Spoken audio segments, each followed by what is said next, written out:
Good morning. I'm Kathy Antela, Vice President of Education at the Immunodeficiency Foundation, and I would like to welcome you to this session, Precision Medicine, Targeted Therapy for Primary Immunodeficiency. Where are we now? So it is my absolute pleasure this morning to introduce our presenters, Dr. Lisa Forbes-Satter from Baylor College of Medicine and Texas Children's Hospital in Houston, Dr. Caroline Kuo from the University of California, Los Angeles, and Dr. Jennifer Leiding from Orlando Health, Arnold Palmer Hospital for Children. And please remember that we always have a disclaimer. It is on the slide here that our events offer a wide array of educational presentations, and the information presented during this event is not medical advice, nor is it intended to be medical advice. As a substitute for medical advice, please always seek the advice of a physician or other qualified health provider with questions concerning a health concern. And at this time, I am going to turn things over to Dr. Leiding. All right, thank you. So anyways, thank you again for inviting myself, and I'll speak on behalf of Dr. Forbes and Dr. Kuo. This is going to be a little bit of a whirlwind of a discussion of precision medicine for primary immune deficiency diseases. And we hope there's lots of time for question and answer at the end. So please do contribute to that. So just a little bit of the agenda. So we're going to have three small talks. I'm going to start with just talking about what precision medicine means for immune deficiency and maybe give a few examples of that, sort of setting the stage. Dr. Forbes is going to talk about the use of biologic modifiers for treatment and control of disease for immune deficiency. And then Dr. Kuo is going to also be discussing gene therapy as it relates to immune deficiency. So at this point, I'll dive right in. I do have one disclosure. So in addition to working at Orlando Health, I also am an employee and shareholder of Bluebird Bio, which is a biotech company studying gene therapy and hematologic disorders. So none of that is relevant to the slides that I'll be discussing today. So just talking a little bit about evolution of PID treatments. I think we can all agree that most of us know a lot about immunoglobulin replacement and how that's evolved into many of the other agents that we now use to treat patients. But this title, I think, sort of says it all, that we've started from going from immune replacement to immune modulation, or changing the immune system in the ways that we want to change it so that patients have the benefit of some of their symptoms being better controlled. So some of the replacement strategies that are considered precision-based therapy for each individual patient is the use of IVIG, or even as far as bone marrow transplant, where you're replacing the immune system that's not working correctly. When we talk about immune modulation, what that really means is changing the immune system so that, again, it's working in a way that you want it to work, or being changed for the positive. So being changed to more positively resolve manifestations and get rid of some of the negative consequences of how the immune system is working. And so some of those examples are high dose IVIG or anti-inflammatory medications. And then the next category of medicines that we think about as precision therapy for some of these symptoms is really broad immune suppression. And I use the word broad, meaning that it's not necessarily targeted at a particular pathway of the immune system. These are things like steroids, or even some of the classifications of steroid-sparing agents. And in some cases, even some of the biologics that are still very broadly used and aren't necessarily targeting a particular molecular pathway. As we get along in these talks, we're going to get more and more specific. And Dr. Forbes is going to go into, I think, a bit more detail about a very precise pathway modulation. Then as we go down this and start thinking about more targeted treatments, There are different agents that we use based on the pathology of what the patient has or what the actual problem is. And so a good example of this is using B-cell targeted therapies for treatment of autoimmune cytopenias, things like ITP or autoimmune hemolytic anemia. And then we talk about precision-based therapy based on the genetic mutation, mechanism of disease, and then gene altering, which includes gene therapy technology to treat specific diseases, as well as, which is what Dr. Kuo is going to talk about. So what does precision medicine for PID really mean? So the way I think about this is tailoring medical treatment based on the molecular mechanisms and characteristics of disease, and using medications that change or alter the immune response that's responsible for the manifestations that we're seeing in the patient.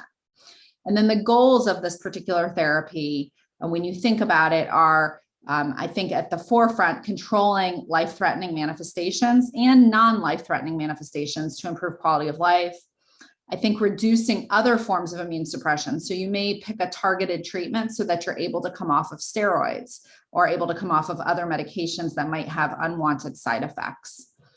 The ones that have question marks behind them are active areas of investigation where we don't know the answer. So does use of precision medicine prevent future manifestations from developing in the first place? We don't know the answer to that. I think some of us think that that's possible, but we don't have good data to support that yet. Can some of these medications be used as what we call a bridge to transplant, meaning controlling symptoms to get a patient healthy enough to be able to undergo transplantation? Can some of these medications be used in the transplant procedure themselves as a way to prevent the development of graft versus host disease or other complications from transplant?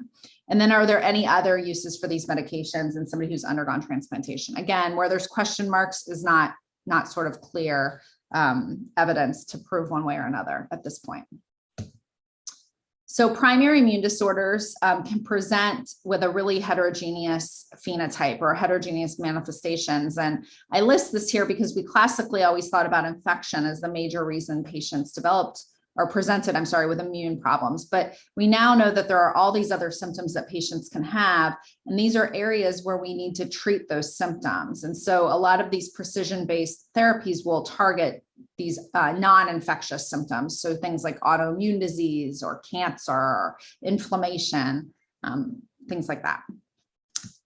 So outside of just regular plain old immune deficiency is now what we call primary immune regulatory disorders. And we know out of all the different types of genetic immune deficiencies that exist as of 2020, with there being 430, about a third of them are diseases that cause immune dysregulation or inflammation secondary to the immune system going awry. So infection is really not the prominent symptom. It's autoimmunity or inflammation of the body or specific organs. And with the discovery of these immune deficiencies or immune dysregulatory disorders came the discovery of how to treat a lot of these manifestations. So I use this as an example of the use of broad immune suppression to treat a patient. This was a patient that ended up ultimately being diagnosed with a mutation in a gene called STAT3. But you can see, and we don't have to read line by line just because of the purposes of time, but you can see as the patient sort of plugged through over about 6 or 7 years that there was the use of really broad immune suppression using steroids, going to steroid sparing agents like methotrexate and Cellcept, going to more targeted therapies like rituximab, which is a B-cell directed therapy, going to what we would consider sort of chemotherapeutic agents to try to control manifestations, and ultimately ended up needing a liver transplant because she failed all of these medications. And finally, when we got our diagnosis, we were finally able to pick the right therapy for her. So this is a case where when we knew the genetic diagnosis, we then knew how to treat the patient in a more targeted way. So we used ruxolitinib and tocilizumab, which are 2 examples of medications that are used in STAT3 gain of function, and the patient did really well after that. So we went through several years of failures with medications until we got to a genetic diagnosis, and we were able to hone in on the precise therapy to make her better. So classic replacement therapy, this is a courtesy of a patient, but also courtesy of Dr. Forbes, who provided this picture to me, just showing what we think about classically of subcutaneous IG infusion or IV IG infusions to provide or replace that which is missing. And so thinking about, again, precision therapy, one strategy is replace something that's missing. So in the case of a severe combined immune deficiency caused by ADA defects, you can actually give the enzyme back. In cases of a disease called hereditary angioedema, you can replace the factor that's missing in the molecular pathway. And then lastly, I'll end so I can give my colleagues a lot of time. The thought about targeted therapies for disease manifestations. And this is a table that was out of a review article that Dr. Forbes and I wrote about different B cell directed therapies that can treat autoimmune cytopenias, and then just where these B cell therapies will target the exact molecular pathway. And so when we think about getting more and more precise, we want to think about the disease manifestation that the patient has and how to target that, and then also the biochemistry behind it and how to inhibit that particular pathway. So I will end here. And we'll turn it over to Dr. Forbes to talk a little bit more about biologics.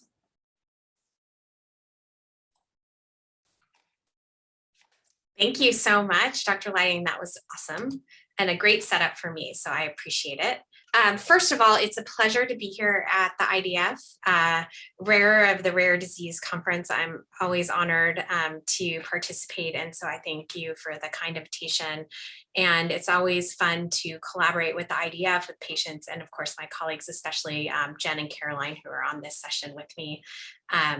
So let's just dig into what biologics. I'll first start by saying here are my disclosures, but none of my disclosures will affect the content of this talk. So what are biologics? So technically, the definition of biologics is drug that's derived from a variety of products, from human, animal, from microorganisms that are specified with certain biotechnologies to either mimic or recapitulate what we are missing or need to replace in the body. So some examples of biologics that fall under this category are vaccines, blood and blood products like IVIG, cells for those needing cell replacement, allergens, genes for gene therapy, tissues, and recombinant proteins, which are synthetic proteins made in the lab to mimic what is missing or needs to be replaced or augmented in the body. So we use biologics for primary immune deficiency diseases and primary immune regulatory diseases to control the actions of cells, modify hormones, suppress the immune system, activate the immune system, or replace missing components of the immune system. And Dr. Leiding nicely gave some examples. So when we evaluate a patient, so we see a kiddo or a patient in the clinic where there's recurrent infections or autoimmune disease symptoms, and we do specific testing. So we do our infection workup, look at immune levels and functions, do imaging, tissue biopsies as necessary, and we decide which way we need to go with testing, and then start our genetic evaluations, because a lot of times, although we have suggested reasons why the immune system is not doing its job properly based on this specific testing, precisely understanding which biologic might be necessary might be guided by the genetics. And the great examples that Dr. Leiding gave are one of them, but also if there's not genetics, then we know we need to go back to the immune system and understand what the immune evaluation has shown us as to whether or not we know which biologic to choose. So we make an informed decision about therapy, and then we can either observe or support the patient. We can choose targeted therapy, or we can choose bone marrow transplant as one of those definitive treatments. And of course, biologics fall into this targeted therapy approach. So the types of biologics that we use are monoclonal antibodies that can specifically target one thing, like B cell directed therapy such as rituximab. So infliximab targets TNF alpha, which is used to treat inflammatory bowel disease, arthritis, or psoriasis, because TNF alpha hyperinflammation can drive the inflammation that causes these diseases. And more recently, examples like the monoclonal antibody directed towards the spike protein, casremimab, and the combination of indimimab also are an important point, because Regeneron created this monoclonal antibody, and of course there are others on the market that are as effective, to target the spike protein. And the spike protein is what makes it easy for the coronavirus to get into the cells. And so by blocking it, it blocks the progression of the virus from replicating and causing more intense disease. And its idea is to neutralize the virus so the progression of disease can stop. Small molecule inhibitors, such as blocking a specific protein, such as tofacitinib or ruxolitinib, which are called JAK inhibitors, sometimes used to treat STAT1 gain of function and STAT3 gain of function. And so this is a small inhibitor that targets specifically this particular immune pathway to decrease the inflammation. We have checkpoint inhibitors. These are specific inhibitors that target immune regulators. So things that shut down inflammation or increase inflammation. And these immune regulators that are missing or non-functional can be augmented by giving these checkpoint inhibitors. And these are used in cancer, such as lung cancer and melanoma. And then recombinant proteins, specialized proteins that mimic what the body cannot make. For example, C1 esterase inhibitors for the treatment of hereditary angioedema. And Dr. Leiding showed you a nice cartoon of which proteins those were. And then, of course, immunoglobulin replacement that replaces what patients can't make with antibody deficiency. And that is the classic biologic that I think we all are most familiar with. So how do we monitor these biologics? Well, if we're augmenting, so we're either suppressing or activating inflammation, then there's always a risk of side effects. So your doctor will always monitor for infections, depending on what the susceptibility caused by the risk of using the biologic. Cytopenias, so does the biologic cause a decrease in the blood counts? And so those need to be monitored. Gastrointestinal complications, and I forgot the G in bleeding, I apologize for that, but diarrhea and bleeding. Obviously that when we're modulating the immune system, things like cancer need to be evaluated for thrombus. And then if we take away these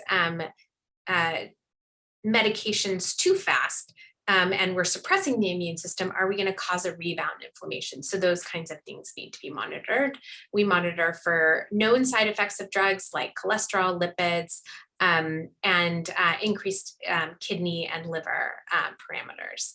And that is just to make sure that nothing that we're doing causes any damage.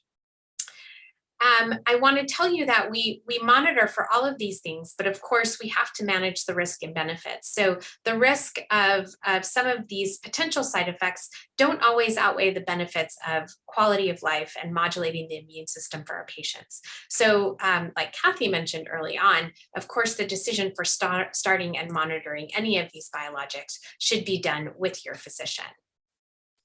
But when we think about how we start a biologic, we want to think about the bug. What kinds of infections are these patients getting? And can we help the patients have a better quality of life to decrease the amount of these infections? What is the frequency of infections or the non-infection flares? So the autoimmune and autoinflammatory complications that follow a lot of these disorders. What is the severity of the disease? What's the laboratory pattern during the workup to suggest that a particular biologic should be started? And what is the laboratory pattern in the monitoring phase of that? And what is the body part affected? Will the drug, and does the drug have a history of actually having some efficacy or good results in treating the autoimmunity, autoinflammation, and progression of disease in those particular body parts? And does the use of the biologic, is it supported by the genetic testing? What is the family history, and how has this particular disorder affected other family members to help choose the biologic and progression of monitoring in that regard? And then, all of these disorders present with immune-mediated pathology as a major infection, as a major feature in addition to infection. And so the specific genetic disorders are treating us about these mechanisms that can better target therapy. If you know the cellular mechanism or the genetics, we can personalize therapy, and biologics. The field of biologics is expanding, and so we have more tools in our toolbox. It's incredibly important to understand this in this era where we have more tools, but it is a team sport. So collaborate with your doctor and your specialists and be an important advocate and member of your own team. And innovation using these mechanisms to employ new therapies for safe and effective immune modulation and or cure are very key. And the idea is that we do these in collaboration with you, the patient, to improve your quality of life. Thank you very much. And I will turn it over to Caroline now to give her talk. Hi, everyone. Thank you so much for giving me the opportunity to share some of our thoughts with you today. I echo Dr. Leiding's and Dr. Forbes' appreciation for being invited to be a part of this, this Rare Summit. So I'll be reviewing gene therapy for the treatment of primary immune deficiencies. I have no disclosures. So as you may know, bone marrow transplant, or what we also call hematopoietic stem cell transplant, has been used for the treatment of primary immune deficiencies for many decades now. And I show here a report of one of the very first instances for which bone marrow transplant was used to treat an immune deficiency. This was published in 1968 in The Lancet, but actually reported on a child who was transplanted in the 1950s with a severe combined immune deficiency, which we now know as X-linked severe combined immunodeficiency, or X-linked SCID. And so at the time, the technology for bone marrow transplant was still in its early stages. And so HLA typing, or bone marrow matching, was still was being developed. So it was in its very early stages. And even the methods for collecting bone marrow stem cells from healthy individuals and purifying them were still quite rudimentary. So much to the point that this patient actually received his bone marrow cells from a healthy donor through his abdominal wall, so into the intraperitoneal space. And the reason for that was because the purification of bone marrow stem cells had not been totally refined yet at that time. And so they wanted to avoid introducing small bony spicules into the blood system. And so since then, allogeneic, meaning taking bone marrow stem cells from a donor other than the patient themselves, has been applied for many primary immune deficiencies with significant success. And so this includes many diseases, including many forms of SCID, Wiskott-Aldrich, chronic granulomatous disease, and many more listed here, as well as not listed here. And the reason that bone marrow transplant is curative is well illustrated by this hematopoietic tree. And so if you look here, you can see that the majority of our immune cells in the blood system are derived from a hematopoietic stem cell or a bone marrow stem cell. So this hematopoietic stem cell is not only self-renewing, but it's multipotent, meaning that it's able to give rise to all of these cells that are in our blood system. And so if you have a disease of one of these immune cells, if you can replace your bone marrow stem cells with those from a healthy individual, you could potentially cure your immune deficiency. However, the major limitation of allogeneic stem cell transplant is the unwanted immune responses between a patient and transplanted cells. So when you receive stem cells from a donor, you can either reject those transplanted cells, or that marrow graft could be contaminated by some donor T cells, which can then react against the recipient. So that's what we call graft versus host disease. And so whenever we transplant patients, we're always dealing with this balance, or this yin and yang of GVHD and rejection in the recipient. So to overcome some of these major hurdles of allogeneic stem cell transplant was born the idea of autologous transplant with gene therapy. And so here autologous means taking stem cells from the patient themselves. So if you know the gene that is causing their disease and you know the normal sequence of that gene, you could potentially introduce a normal copy of their disease gene, add it to their own bone marrow stem cells. So these hematopoietic stem cells can then be transplanted back into the patient themselves. They would engraft and then give rise to all of these downstream cells while carrying that corrective copy of the gene. And so the big benefit of this approach is that everyone would have a donor because the donor is themselves. And another important aspect is that autologous cells are not immune reactive, meaning you wouldn't reject your own cells, and then those cells wouldn't react against yourself, causing graft versus host disease. And as a result of that, you wouldn't need immune suppression during the bone marrow transplant process. And so you may wonder how we get this corrective gene into a patient's own bone marrow stem cells. And there are two major ways of doing this. The traditional way has been using viral delivery of the therapeutic DNA. And this viral vector in current days is derived from an HIV virus that has been stripped of its virulence factor. So it's no longer contains its bad properties that characterize HIV, but still retain the ability to enter cells while carrying a DNA cargo. So instead of letting this virus carry its own DNA cargo, we provide it with a DNA cassette that we know is therapeutic. And so this viral vector can enter a patient's hematopoietic stem cells. It will undergo reverse transcription to replicate its, to create double-stranded DNA. And so this DNA can then enter the nucleus and integrate permanently into a patient's chromosomal DNA. And so this would allow expression of the therapeutic protein. So whatever was missing before it is now being expressed because we've added this corrective gene. And in addition, this gene sequence is now permanently integrated into an individual's DNA. And so as a result of that, it's stably transmitted to all of its progeny cells.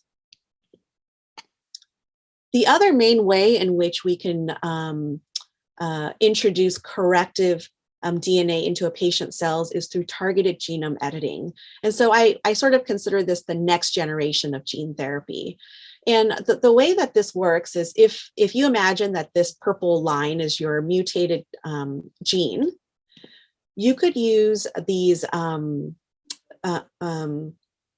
new technologies. The most common one that you may have heard about in the news is now called CRISPR-Cas9. But these are endonucleases which are able to cut DNA at a very specific location.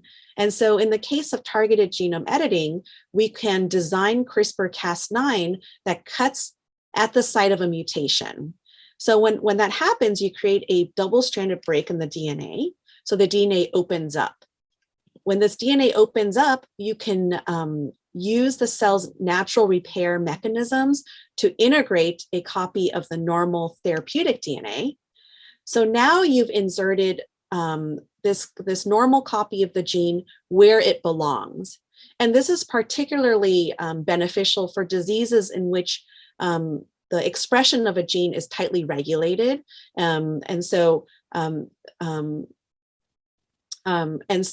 This would allow, for example, for a corrective gene cassette to sometimes be turned on and sometimes be turned off, depending on what sort of immune reaction is necessary at the time.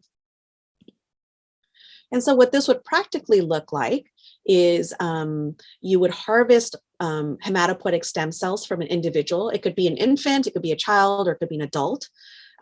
These cells are then taken to the lab where they are processed for the most pure hematopoietic stem cells. There in the lab, we can either add the gene using viral vectors, or we can fix it using things like CRISPR-Cas9, and then we would formulate the cells and certify them. while this is occurring, and when the cells are ready, we can administer a little bit of cytoreduction to the patient, which clears a little bit of room in their bone marrow so that there is room for these fixed cells to home to. These cells are reinfused like a normal transplant, and then we follow these patients for many, many years.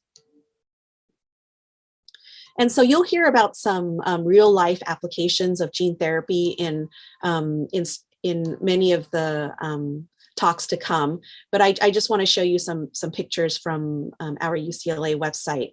And so, you know, the hope for gene therapy is that we can treat patients early and that we can essentially cure them before they suffer from the effects of their disease. And so this patient here is actually a gene therapy patient that came to us from the Middle East. He looks like, you know, he's about 6 weeks to 8 weeks old, but he's actually 6 months old. And so the hope is that, you know, we no longer will be treating patients who get this ill, but instead, you know, this is a picture of my mentor, Don Cohn, who leads a lot of these gene therapy trials. But the hope is that we will treat patients when they look like this, when you can't even tell that they have an immune deficiency. And so thank you very much, again, for giving me this opportunity. And I think we'll take questions. Thank you, Dr. Leiding, Dr. Forbes-Satter, and Dr. Kuo. Absolutely phenomenal information. Now, at this time, we will start the Q&A. There are a couple questions here, and everybody who is participating, feel free to continue sending those questions in via the Q&A box. And we're going to start with the first one. How many inborn errors of immunity are discovered each year? So I can help with that. It's not a fixed number. The number has increased substantially per year over the last probably 5 to 10 years because of newer technologies to assess genetic sequencing and perform genetic sequencing, and then also newer technologies to validate these mutations to know that they actually are disease causing. So every year our field puts out kind of a classification system or a catalog of immune deficiency diseases. This happens about every 1 to 2 years. And for the past several years, it's been a couple hundred per year, or sorry, I should say per manuscript. So every few years. I imagine that'll continue to increase as our technologies continue to improve. Thank you. Next question. Hello, is there targeted gene therapy or research studies in gene therapy that target the IgG deficiencies of pneumonia and or strep pathways? So that's a good question. So, you know, in order for gene therapy to be successful, we have to clearly identify the gene that is responsible for a disease. And so I think this question covers sort of a broad range of genetic defects that could result in low IgG or susceptibility to recurrent infections. And so my answer would be, you know, it really depends on if we know which gene is causing that, and if it's a single gene. So as you know, there could be polygenic reasons for disease. And so, if it's monogenic, if there's a single gene and we know which one it is, I would say it's a possibility. Thank you. How will you target, and then I'm not sure, this is WASP, long 502 amino acid gene when you have over 300 different mutations? Yeah, that's a great question. When we approach gene editing, there are actually sort of 2 subcategories in which you can sort of address mutations. If there's a very common mutation that occurs, you can aim to fix just that small segment of DNA. However, as you may know, for many immune deficiencies, mutations range the entire gene. So there's no hotspot that we can target. So instead of targeting each one of those mutations individually, what we do is we site specifically insert the entire coding DNA at the beginning of where the gene is. And so what that does is it overrides all of the mutations that are there, but instead the gene that's being read is the entire gene that we've inserted with the correct sequence. And so that addresses any mutation that occurs for that particular disease. Next question. This one is for you, Dr. Kuo. Did I hear Dr. Kuo correctly that chemotherapy isn't needed before gene therapy because you don't have to worry about your own cells attacking themselves?